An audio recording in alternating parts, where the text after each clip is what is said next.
o mare fa paura.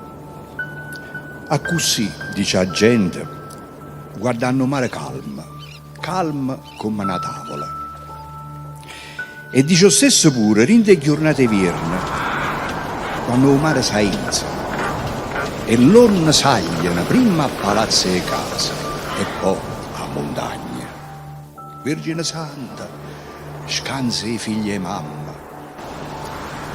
Certo, per chi si trova con un mare in tempesta e perde la vita, fa pena. E songo prima a pensare in capo a me che brutta morte ha fatto sto povero uomo e che momento triste che ha passato. Ma non è morta a Gisa, è morta a mare. O mare non ha cira, o mare è mare e non lo sa che ti fa paura.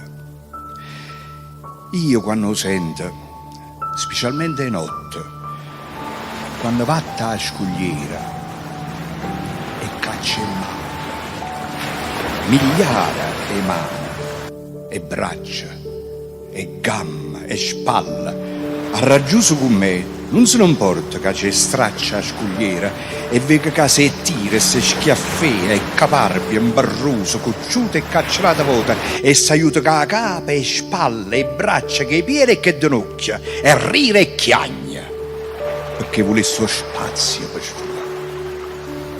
E quando lo sente, specialmente di notte, come stavo dicendo, non è che dica o mare fa paura, ma dica o mare sta facendo